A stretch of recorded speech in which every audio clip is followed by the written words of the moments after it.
This is a mistake that Trump has made before. He did this with Kim Jong Un, and ultimately those negotiations came to nothing, and Kim Jong Un and North Korea walked away from those talks emboldened and have proceeded to ramp up their nuclear capacity ever since. I would have to say that the mood in Kyiv today is pretty bleak. I think that although the substance of some of the things that were said by Pete Hegseth and Trump yesterday are not in themselves a surprise, it's something of a shock to hear them said out loud, and particularly this absolute no to Ukraine's future in NATO. I think that was the hardest pill to swallow. I think also the one of the hardest things for people in Kyiv to hear was the post that Donald Trump made on Truth Social, where he spoke in very flattering terms about Putin. And that's, I think, is being read here as, Trump has fallen into Putin's trap. He's kind of been seduced. And the notion that effectively it looks like Trump and Putin are going to negotiate Ukraine's future over the heads of Ukraine itself is a very heavy blow for the Ukrainian people. We had a great call, and it lasted for a long time, over an hour. This morning, I also had with President Zelensky a very good call after that. And I think we're on the way to getting peace. I think President Putin wants peace, and President Zelensky wants peace, and I want peace. I just want to see people stop getting killed.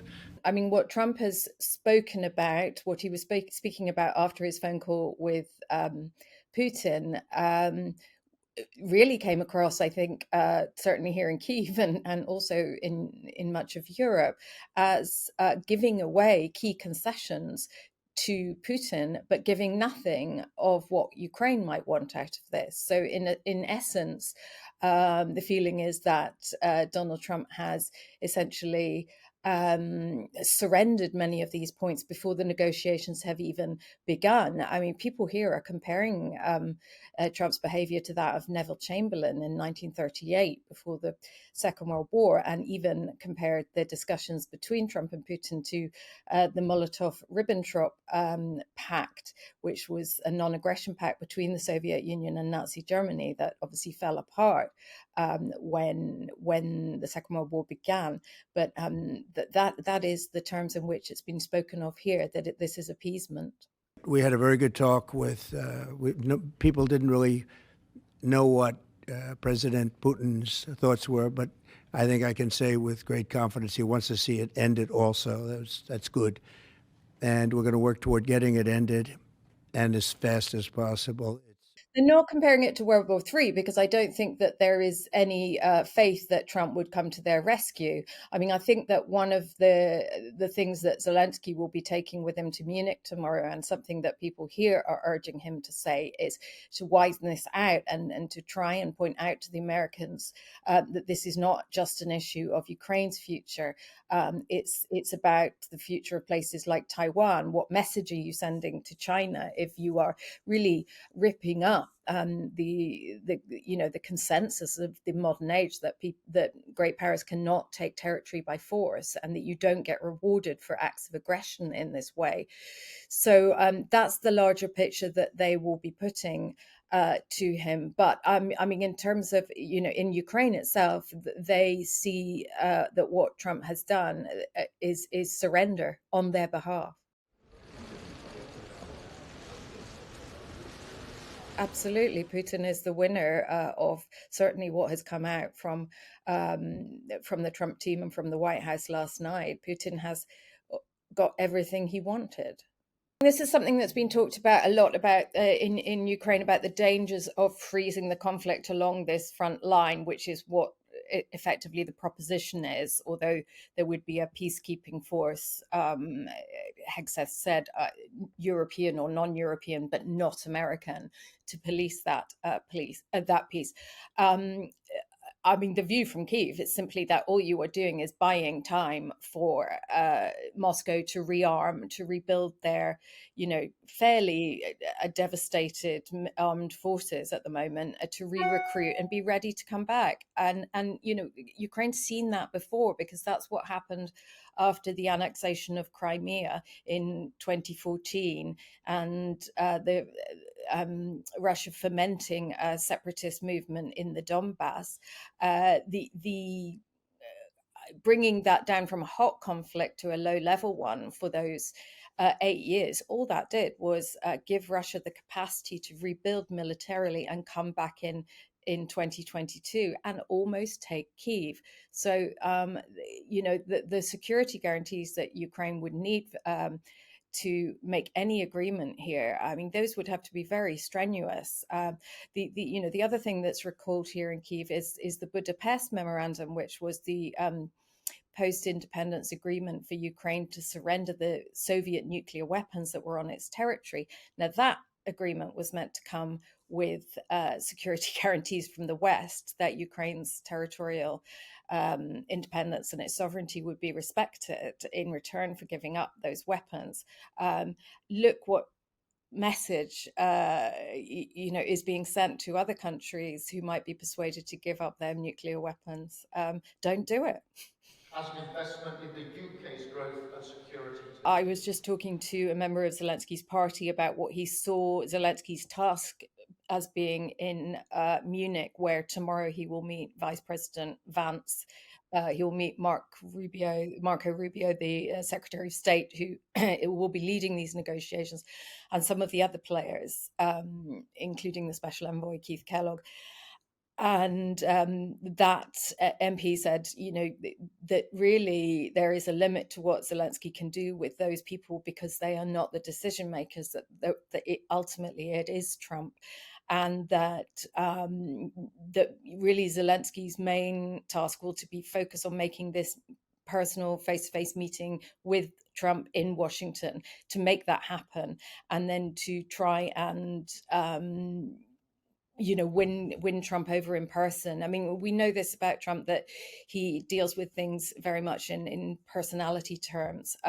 Unfortunately, Zelensky is going to come into that meeting as very much the weaker partner, whereas Trump has, given Putin the gift of appearing that they are equals on the world stage. Essentially, Putin, who's been out in the cold for at least 3 years since the full-scale invasion, now gets to sit on an equal plane with the leader of the free world, so-called. And this is a mistake that Trump has made before. He did this with Kim Jong Un, and ultimately those negotiations came to nothing, and Kim Jong Un and North Korea walked away from those talks emboldened, and have proceeded to ramp up their nuclear capacity ever since. So do you think this could backfire on Trump? Yes.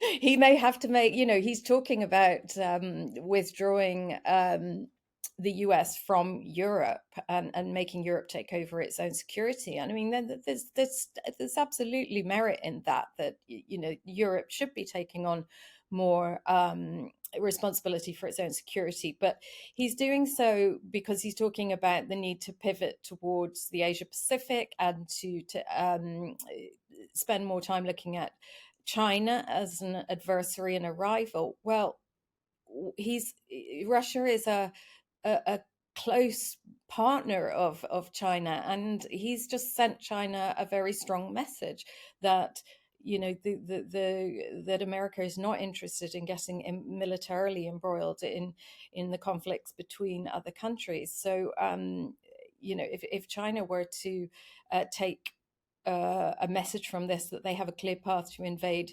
Taiwan, what's Trump going to do about that? I'll be dealing with President Putin largely on the phone, and we ultimately expect to meet. In fact, we expect that he'll come here and I'll go there, and we're going to meet also probably in Saudi Arabia. The first time we'll meet in Saudi Arabia, see if we can get something done. I mean, it's certainly not going to go down with the leaders of democracies. So, not just Europe, but South Korea, Japan, many of those countries. I mean, he's even talked about, so Trump and Putin exchanged invitations to visit each other's companies. So we have the prospect of Trump actually going to Moscow, which is extraordinary. And then in return, that Putin would visit Washington. Now, that's not an invitation that would be extended to Putin in most democracies, because most of them are members of the ICC, and he has an arrest warrant out for war crimes at the ICC for the wholesale kidnap and relocation of children from Ukraine to Russia. We know what Trump thinks about the ICC because he's put sanctions on it, and that's because the ICC has issued an arrest warrant for Benjamin Netanyahu. So he's outraged by that. The US isn't a member of the ICC, so it's not under any obligation to arrest Putin on American soil.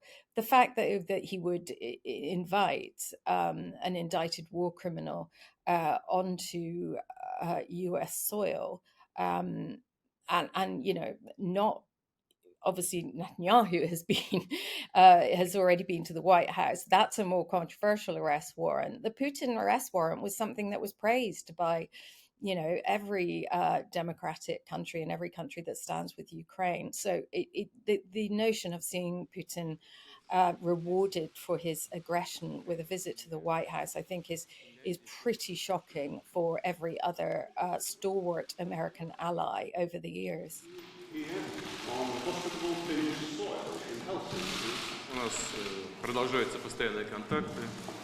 The idea is that European troops would go there as peacekeepers, and in some kind of peacekeeping mission to police that what is now the front line and would be expected to become a demilitarized zone in the event of a ceasefire. The Americans made very explicit that they would not permit that to be a NATO mission. It wouldn't be under a NATO flag, even if it were NATO members. But that would mean that there would be no Article 5. So it wouldn't. So should those European troops go there and be attacked by the Russians, there'd be no obligation of other NATO countries to act in their defense. And so he's really essentially disassociating America from having to take any military liability for what unfolds.